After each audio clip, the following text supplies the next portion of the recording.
Kalau kita melihat status hukum ya, hukum bagi yang mampu untuk kurban. Berarti kalau nggak kurban dosa. Jadi berbeda pendapat, ada terjadi perbedaan pendapat bagi yang mampu kurban. Karena apa? Karena di saat itu dia itu akan berpisah dengan hartanya karena Allah Subhanahu wa taala. Makanya kenapa perintah menyembelih ini ada begini. Saya pernah baca. Bismillahirrahmanirrahim. Assalamualaikum warahmatullahi wabarakatuh. Jamaah berbahagia, berbicara masalah kurban itu memang tidak lepas daripada Nabi Ibrahim ya. Nabi Ibrahim itu sering disebut oleh Allah Subhanahu wa taala dalam Al-Qur'an. Nabi Ibrahim itu dalam berdakwah itu tegas. Kepada bapaknya pun dinyatakan dolal. Di dalam Quran kan disebutkan qala Ibrahimu li abihi azar atattakhidhu asnaman alihah inni araka wa qaumaka fi dolalim. Ingatlah tatkala Nabi Ibrahim itu bilang sama bapaknya dan kaumnya, apa kata Ibrahim? Bapak, kamu dan kaummu itu termasuk dolal mubin, sesat yang nyata. Ini tegas itu, bapaknya langsung dibilang begitu gitu ya. Kalau kita itu kan mungkin nggak tega gitu ya, bapak dibilang tegas. Dulu bapak saya ngerokok aja saya bilang, bapak jangan ngerokok, itu mikir-mikir gitu. Ya. Apalagi ini dibilang dolal. Kemudian dakwahnya Nabi Ibrahim itu menggunakan logika, menundukkan lawannya itu menggunakan logika. Kalau di dalam Al-Quran itu di surat Al-Baqarah ya, Allah Subhanahu wa taala itu menceritakan bagaimana Nabi Ibrahim itu berdialog dengan raja Namrud itu. Alam tara ilal ladzi haja Ibrahim fi rabbi an atahul mulk. Idza qala Ibrahimu rabbi alladzi yuhyi wa yumiit qala ana uhyi wa umiit. Jadi tatkala menghadapi raja itu dia bilang, Tuhanku itu adalah yang mematikan dan yang menghidupkan, atau yang menghidupkan dan yang mematikan. Raja bilang begini, aku juga bisa menghidupkan dan juga bisa mematikan. Dan ada ngambil dua orang, satunya diputuskan hidup, satunya diputuskan mati. Kemudian dibalik, yang diputuskan hidup itu dimatikan, yang diputuskan mati itu dihidupkan. Ini aku bisa ini. Oke kalau gitu. Kemudian Nabi Ibrahim malah bilang begini, ini yang bikin lawannya itu mati kutu. Qala Ibrahimu fa inna Allah ya'ti bisyamsi minal masyriqi fa'ti biha minal maghribi fa buital ladzi kafar. Oke kalau gitu sekarang Tuhanku itu adalah yang menerbitkan matahari dari arah timur menenggelamkan ke barat. Sekarang coba kamu terbitkan dari arah barat, tenggelamkan ke arah timur. Mati kutu dia. Kemudian kita lihat jam lagi ya di surat Al-Anbiya. Ada di surat Al-Anbiya ini juga dakwahnya Nabi Ibrahim itu akal, sehingga mati kutu juga lawannya itu. Di saat Nabi Ibrahim itu enggak ikut bekerja, kaumnya itu bekerja, maka Nabi Ibrahim itu menghancuri patung-patung mereka. Begitu menghancuri patung-patung mereka, satu yang memang disisahkan di sini sebutkan, yaitu yang paling besar. Kemudian kapaknya dikalungkan. Setelah datang mereka mau beribadah, ternyata melihat dianggap Tuhan-Tuhannya itu kok hancur semua. Maka mereka marah. Qalu man fa'ala hadza bi alihatina. Mereka pada bilang, siapa yang bikin Tuhan-Tuhan kita menjadi begini ini? Innahu laminadz dzalimin. Sungguh mereka zalim. Kemudian dibilang, qalu samina fatayadzurum yuqalu Ibrahim. Kita dengar ada pemuda yang namanya Ibrahim. Kemudian mereka bilang begini, qalu a'anta fa'alta hadza bi alihatina ya Ibrahim? Ibrahim, kamu yang matahkan Tuhan yang merusak Tuhan. Apa kata Ibrahim? Nabi Ibrahim itu tidak bilang tidak, tapi kata-kata Nabi Ibrahim itu qala bal fa'aluhu kabirum hadza fas'aluhum in kanu yantiqun. Coba yang besar aja itu ditanya, yang ada kalungnya itu, kapak itu. Jika mereka itu bisa berbicara, mati kutu dia mereka. Sehingga apa disebutkan sih? Qaraja'u ila anfusihim faqalu innakum antum dzalimun. Mereka kemudian menyadarkan diri dia, kalah logika, secara logika kalah, sadarlah dia. Nabi Ibrahim itu pertama tegas, yang kedua dakwanya itu pakai logika. Bahkan di dalam meyakinkan Tuhannya Nabi Ibrahim sendiri itu juga pakai logika. Kita melihat ya, Ibu, di dalam Quran Allah menyatakan begini. Falamma janna alaihi lailu ra'a kaukaban qala hadza rabbi. Falamma afala qala la uhibbul afilin. Untuk meyakinkan Tuhannya itu Nabi Ibrahim kan melihat bintang. Oh, ini Tuhanku.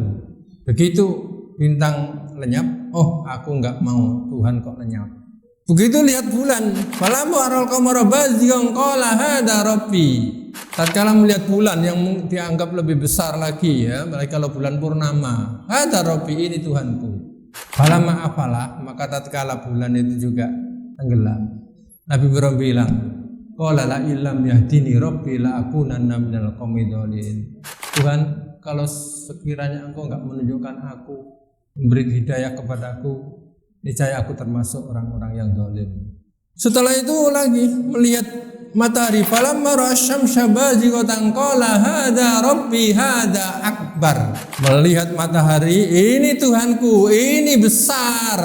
Tapi falamma afalat, tatkala lenyap matahari itu tenggelam, ini baru ummimatu syirikun. Sudah, kalau gitu aku bebaskan diri dari apa yang mereka sekutukan. Kemudian Nabi Ibrahim meyakinkan diri, inni wajjahtu wajhiya lilladzi fataras samawati wal ardh hanifa wa ma ana minal musyrikin. Aku hadapkan mukaku kepada zat pencipta langit dan zat pencipta bumi, dan aku tidak mau termasuk orang-orang yang musyrik. Makanya disebutkan di dalam Al-Quran berkali-kali, wa ma kana minal musyrikin ya. Nabi Ibrahim disebutkan dalam Al-Quran, tidaklah dia termasuk orang yang menyekutukan Tuhan. Seperti ini, inna awwala baiti wudi'a lin-nasi alladzi bi Bakkah mubarakun wa hudan lil alamin fi ayatin bayyinatin maqamu Ibrahim. Ibrahim sering disebutkan. Sehingga Nabi Ibrahim itu disebut sebagai Abu Tauhid ya, bapaknya Tauhid. Nah, itu dakwahnya Nabi Ibrahim pakai logika dan meyakinkan dirinya siapa Tuhannya sebenarnya itu. Karena sudah yakin Tuhannya itu, kemudian Allah Subhanahu wa taala menguji ketauhidannya Nabi Ibrahim. Jadi di dalam surat Al-Baqarah ayat 124 Allah menyatakan wa idzi betala Ibrahim rabbuhu bi kalimatin fatamam. Dan ingatlah tatkala Tuhannya Ibrahim itu menguji Ibrahim dengan berbagai kalimat. Ini banyak mufasir, kalimat-kalimat ini apa? Banyak mufasir mengomentari. Ada yang kalimat-kalimat di sini ada larangan dan ada perintah. Ada kalimat di sini adalah proses meyakinkan Tuhannya tadi, yaitu planet-planet. Tapi fa'tamahun, Nabi Ibrahim itu tetap meninggalkan cara totalitas larangan dan mengerjakan perintah-perintah itu. Nah, salah satu di antaranya adalah perintah yang paling berat itu adalah kurban. Jadi kalau tadi ayat disebutkan tadi ya, dibaca oleh Ustaz Tirmidzi tadi, itu surat yang terpendek. Inna atanakal kautsar fasolli rabbika wanhar inna syani'aka wal abtar. Sungguh kami telah memberikan nikmat kepada kamu serba banyak. Ini memang ayat ini ditujukan kepada Nabi Muhammad sebenarnya. Tapi ini adalah juga untuk kita semua. Kita ini diberi nikmat oleh Allah banyak loh ya. Wa in ta'uddu nikmatallahi la tuhsuha. Kalau kamu itu menghitung nikmat Allah itu enggak akan mampu untuk menghitungnya. Maka wujud daripada mensyukuri nikmat Allah itu dalam ayat itu ada dua. Fasolli, sholatlah kamu. Di sholat itu termasuk salah satu wujud kita kesyukuran kita kepada Allah Subhanahu wa taala. Siapa yang enggak sholat itu berarti dia itu enggak mensyukuri nikmat Allah. Dan sering saya sampaikan bahwa tidak ada perintah yang perintah itu setiap waktu datang perintah itu ada seruan itu kecuali sholat. Setiap datang waktu kan hayya 'alas sholat, dan perintah itu langsung di Allah Subhanahu wa taala memanggilnya ke Sidratil Muntaha. Jadi orang yang dekat dengan Allah yang suka sholat, dan di sholat itu ada yang paling dekat kepada Allah adalah sujud. Maka hadis Nabi menyatakan bahwa tidak ada orang yang paling dekat kepada Allah kecuali di saat sujud. Maka fajtahidu bid-du'a. Di saat sujud itu banyak-banyak doa. Silakan. Sujud yang mana? Memang enggak disebutkan sujud yang mana. Cuma biasanya itu sujud yang terakhir karena supaya enggak lupa. Kalau sujud rakaat pertama biasanya lupa itu Pak Taufik ya. Lupa berapa rakaat aja. Sujud yang terakhir biasanya enggak. Kemudian yang kedua adalah salah satu wujud untuk mensyukuri nikmat Allah yang banyak tadi adalah wanhar. Sembelilah kurban. Kalau kita melihat status hukum ya, hukum bagi yang mampu untuk kurban. Menurut Imam Syafi'i, mampu kurban itu adalah dia itu punya makanan dimakan sampai hari tasyrik habis, dan dia mampu untuk membeli hewan kurban. Bahkan kalau menurut Imam Syafi'i itu, kalau kita itu uangnya belum ada, tapi sudah yakin nanti bulan depan itu punya uang untuk beli kambing, maka boleh hutang. Padahal hutang itu kan kurang bagus ya. Tapi boleh hutang kalau kita punya yakin. Makanya dari segi hukum kalau Imam Syafi'i menghukumi bagi yang mampu itu adalah sunnah muakkad, tidak wajib ya bagi yang mampu. Kalau yang nggak mampu, la yukallifullahu nafsan illa wus'aha. Allah nggak memberi beban bagi orang yang tidak mampu. Nah, Imam Syafi'i, Imam Maliki, Imam Hambali itu menghukumi kurban itu hukumnya sunnah muakkad. Jadi kalau kita tidak kurban ya nggak apa-apa. Tapi Imam Syafi'i mengomentari begini, kalau kamu itu mampu kok nggak kurban, memang nggak apa-apa. Tapi tidak disukai oleh Allah. Dalilnya apa? Dalilnya adalah hadis Rasulullah SAW, kutiba alayyan nakhru walam yuktab alaikum. Diwajibkan atasku kata Rasulullah, walam yuktab alaikum, dan tidak diwajibkan atas kamu semuanya kata Rasulullah. Beda dengan Abu Hanifah. Kalau Abu Hanifah itu menghukumi kurban bagi yang mampu untuk berkurban hukumnya adalah wajib. Berarti kalau nggak kurban dosa. Dan itu setiap tahun, bukan sekali, setiap tahun wajib hukumnya. Apa dalilnya? Tadi ayat tadi, inna a'tayna kal kautsar fasolli li rabbika wanhar inna syani'aka huwal abtar. Yang kedua ada hadis Rasulullah begini, mangkana lahu sa'atun li ayyudhi falam yudhi fala yaqrabanna musallana. Siapa yang punya mampu untuk kurban kemudian dia enggak kurban, maka jangan sekali-kali mendekati tempat salatku kata Rasulullah. Jadi kalau di sini misalkan dokternya itu ada 50 dokter gitu, kok mampu untuk kurban, kok enggak kurban, berarti dosa semua. Kalau misalkan kurban semua berarti ada 50 hewan kurban yang disembelih kecuali dijadikan sapi 7 orang satu sapi. Jadi berbeda pendapat, ada terjadi perbedaan pendapat bagi yang mampu kurban. Nah, sering sampaikan Bapak, Ibu jangan bahagia, terlepas daripada apakah itu wajib, apakah itu sunnah, tapi yang jelas di dalam kurban itu mengandung nilai yang luar biasa. Di situ ada nilai kecintaan kita, ada nilai akidah. Ini bagi orang yang mampu di saat-saat itu adalah diuji oleh Allah. Ya, cinta mana hartanya dengan Allah. Kalau Nabi Ibrahim itu sampai berani bilang, ya bunayya inni ara fil manami anni adbahuka fandur ma'adha taro. Anak, aku tadi malam mimpi untuk menyembelihmu. Bagaimana pendapatmu? Jawabnya Ismail juga bagus, ya abatif al-ma'tu marsata jidini insyaallah minas sabirin. Bapak kerjakan itu Bapak. Kalau memang itu perintah Allah, engkau akan mendapat itu dalam kondisi sabar. Cintanya kepada Allah di atas segala-galanya sampai kepada dirinya sendiri. Begitu juga Hajar. Hajar setelah diberi tahu oleh iblis, kan iblis kan goda itu. Datanglah iblis itu ke Hajar bahwa anaknya mau disembelih. Apa alasannya disembelih? Itu adalah karena katanya Ibrahim kata perintah Allah. Oh, kalau itu memang perintah Allah, sudah saya serahkan. Cintanya betul-betul kepada Allah di atas segala-galanya.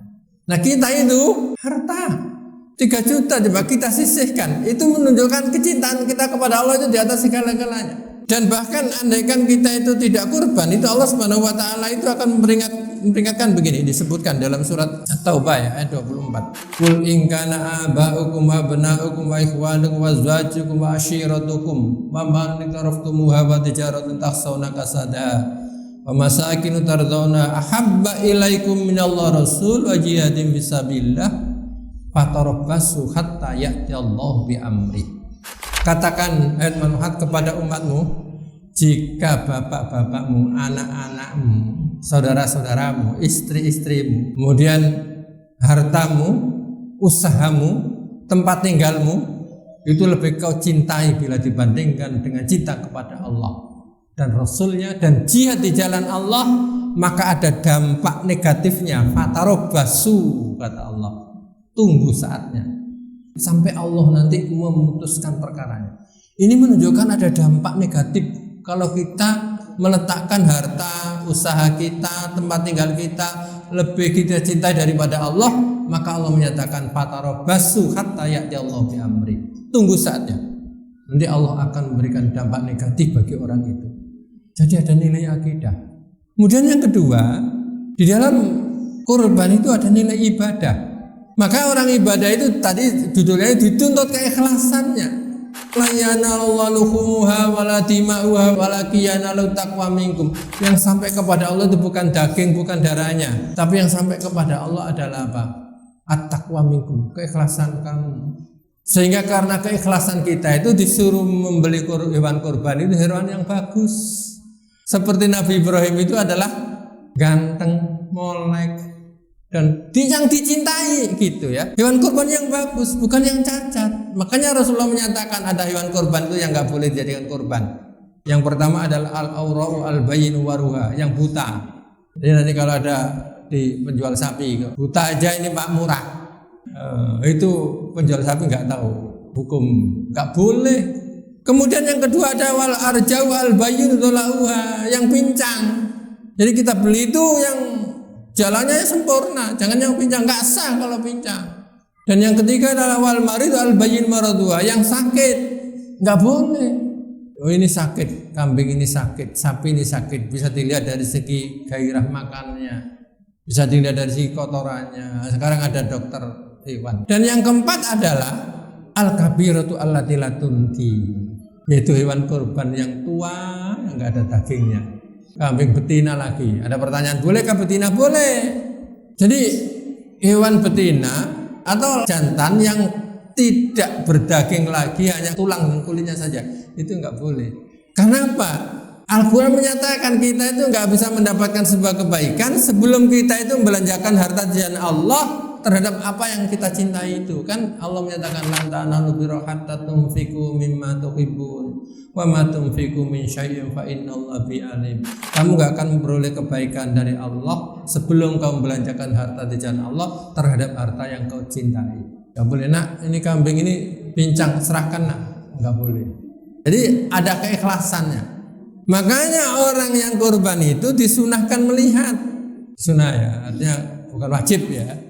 Karena apa? Karena di saat itu dia itu akan berpisah dengan hartanya karena Allah Subhanahu wa taala. Seperti Nabi Ibrahim itu mau menyembelih Ismail itu sendiri karena dia akan berpisah dengan keluarganya, anaknya, hanya karena Allah Subhanahu wa taala. Bahkan begini ada penjelasan. Kalaupun toh Ismail itu tidak mau, tetap disembelih. Karena ketaatannya Nabi Ibrahim kepada Allah. Jawab Nabi Ismail, sungguh sangat aku ya abatif al-ma'atu umar satajiduni insyaallah minas sabirin. Bapak lakukan itu Bapak. Kalau memang itu perintah, aku termasuk orang-orang yang sabar. Makanya kenapa perintah menyembelih ini ada begini. Saya pernah baca Nabi Ibrahim sebelum punya anak itu ibadahnya, berdoanya kepada Allah Subhanahu wa taala luar biasa. Tapi begitu punya anak Ismail itu berkurang. Makanya kita sendiri diperingatkan ya di Quran itu. Ya ayyuhalladzina amanu la tulikum amwalukum wala auladukum an dzikrillah wa may yaf'al dzalika fa ulaika humul khasirun. Orang beriman, janganlah harta-hartamu dan anak-anakmu itu bisa melengahkan kamu untuk ingat kepada Allah. Barang siapa yang berbuat begitu maka dia termasuk orang-orang yang rugi.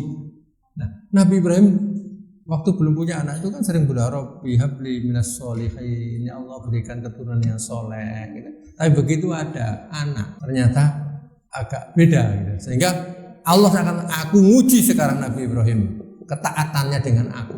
Nah ternyata Nabi Ibrahim menampakkan ketaatannya yang luar biasa. Hajar juga diuji oleh Nabi Ibrahim.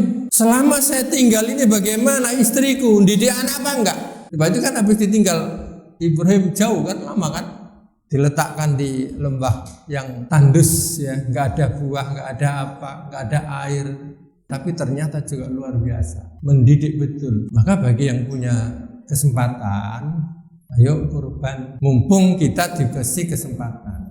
Nah ini saya bacakan hadis lagi ya. Hadis Rasulullah SAW ini memberi dorongan kepada kita begini. Ma amila adamiyun min amalin yawman nakhri ahabba ilallah min ihraqid dam. Tidak ada amalan yang paling mulia di hari yaumin nakhri, hari Idul Adha itu 11, 12, 13, 10, 11, 12, 13 Dzulhijjah, dan yang lebih dicintai oleh Allah Subhanahu wa taala min ihraqid dam, daripada mengalirkan darah. Apa itu? Kurban. Karena apa? Inna la ta'ti yaumal qiyamati bi quruniha wa asy'ariha wa adlafiha, karena nanti akan datang dengan sempurna di hari kiamat itu dengan tanduknya, dengan bulu-bulunya, dengan kuku-kukunya. Bahkan disebutkan begini, wa inna damma la yaqau minallahi makain qabla ayyaqau minal ardi fatibu biha nafsan. Pahalanya orang berkorban itu begitu jauh lebih cepat sampainya kepada Allah bila dibandingkan dengan muncratnya darah itu menuju ke tanah. Jadi kita nyembelih kan biasanya darahnya kan tercecer. Itu masih lebih cepat pahalanya orang berkorban sampainya kepada Allah Subhanahu wa taala. Ini kan janji-janji Allah Subhanahu wa taala kepada kita. Dan yang ketiga, nilai yang terkandung dalamnya adalah di situ ada nilai ibadatul ijtimaiyah. Ada nilai ibadah sosial. Dan kita boleh makan sebagian dari hewan kurban kan? Ada Al-Quran menyatakan faklu minna watimul ba'isal fakir, makan sebagian dari hewan kurban itu, tapi jangan lupa kepada fakir miskin. Saya kira itu dulu ya. Saya kembalikan kepada moderator. Terima kasih.